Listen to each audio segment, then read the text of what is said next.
Men oddiy ayolman. Turmush o'rtog'im, 2 farzandim bor. Hayotim tashqaridan qaraganda mukammal ko'rinishi mumkin, ammo yuragim ichida ko'p yillardan beri bo'shliq bor. Ehtimol bu hisni ko'plab ayollar tushunadi.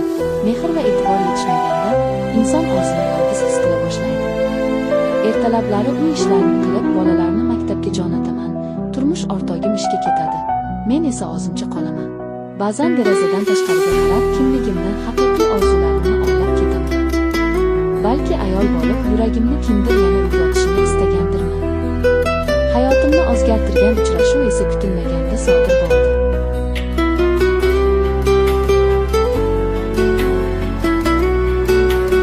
Bir kuni dugonam meni shaharga olib chiqdi. U bilan eski do'stimni ko'rishga bordik. O'sha yerda men uni ko'rdim. U mening yoshimdagidek ko'rinardi, baland bo'yli, chiroyli nigohli, o'ziga ishongan.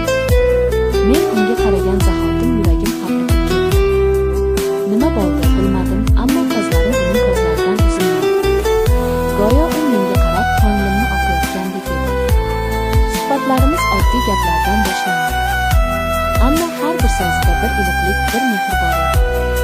Men o'zimni yillar davomida birinchi marta ayol kabi his qildim. Qadrlangan, tushunilgan, tinglangan ayol kabi.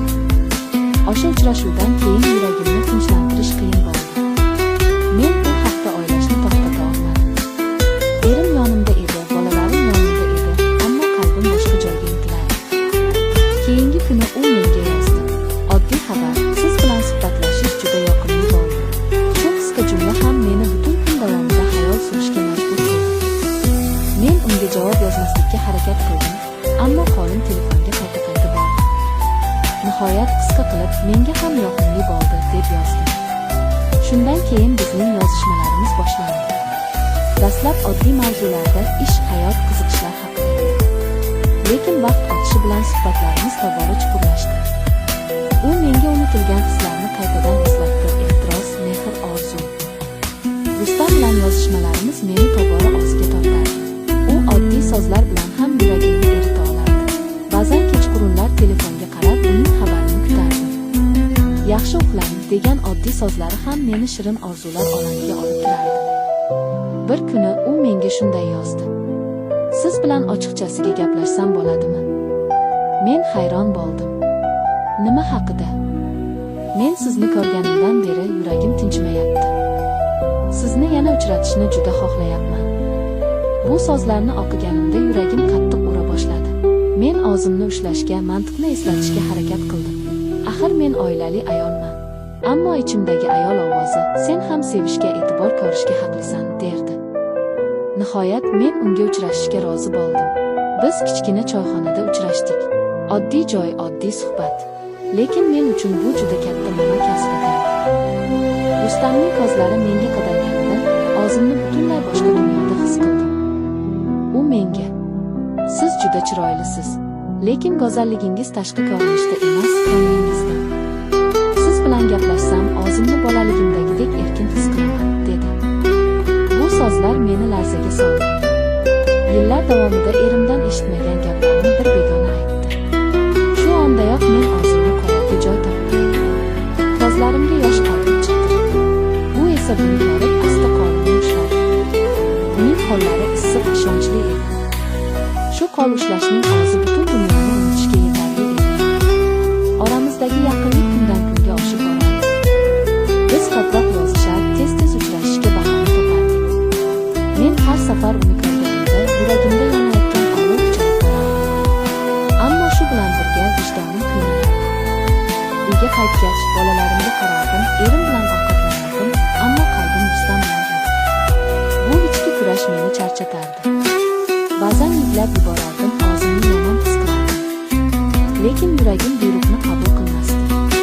Bir kuni Rustam menga shunday dedi. Men sizni yaxshi ko'rib qoldim. Buni yashirishdan foyda yo'q. Siz men uchun taqdir inom etgan ayolsiz. Bu so'zlar meni titratdi. Axir men ham shunday his qilardim. Ammo tilim buni aytishga jur'at qilmasdi.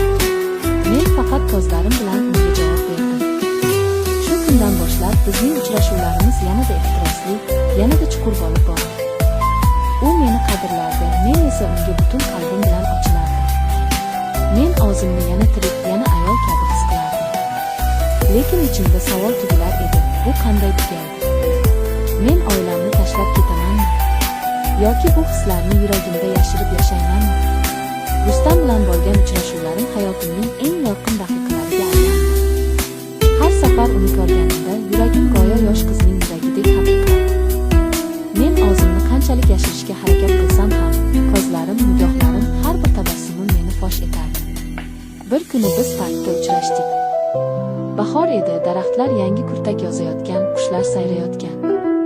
Hamma narsa go'yo bizning sevgimizni qo'llab-quvvatlayotgandek edi. Rustam meni yoniga oldi va sekin dedi: "Men seni har kuni ko'rishni xohlayman. Sen bilan ertalab uyg'onishni, sen bilan yashashni orzu qilaman." Bu so'zlar qalbimni larzaga soldi. Axir men ham xuddi shunday orzu qilardim.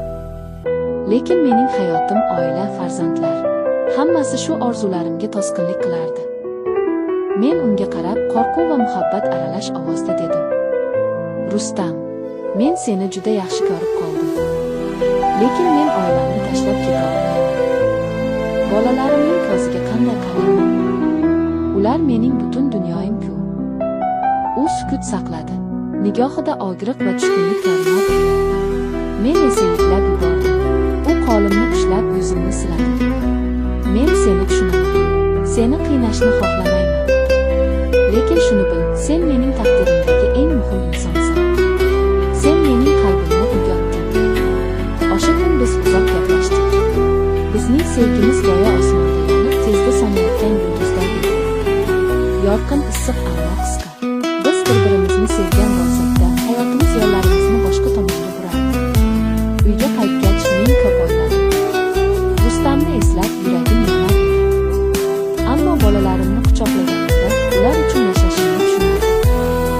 Men ularni, oilamni tashlab keta olmasdim.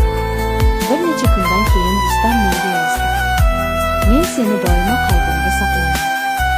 Lekin seni qiynashni xohlamayman.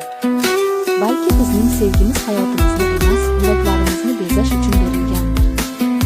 Shu so'nggi jumla men uchun hamma narsani hal qildi. Biz aloqani to'xtatdik. Ammo men bilaman, yuragimning bir chekkasida u doim bor. Men uni unutmayman. Balki u mening taqdiriy uchrashuvim edi. Oradan yillar o'tadi, balki men qarib qolaman, bolalarim ulg'ayib ketadi. Lekin Rustam bilan o'tkazgan o'sha hislar, ammo kuchli his-tuyg'ularim doimo qalbimda isib turadi. Chunki u meni ayol sifatida qaytadan uyg'otdi. U menga sevgi nimani anglatishini qaytadan eslatdi. Ba'zan derazadan tashqariga qarab osmonga tikilaman. Bir yulduz juda yorqin porlab turadi. O'shanda Rustamni eslayman. Ko'zlarim yumilib, ichimdan shivirlayman: "Rahmat, hayotimning taqdiriy uchrashuvi."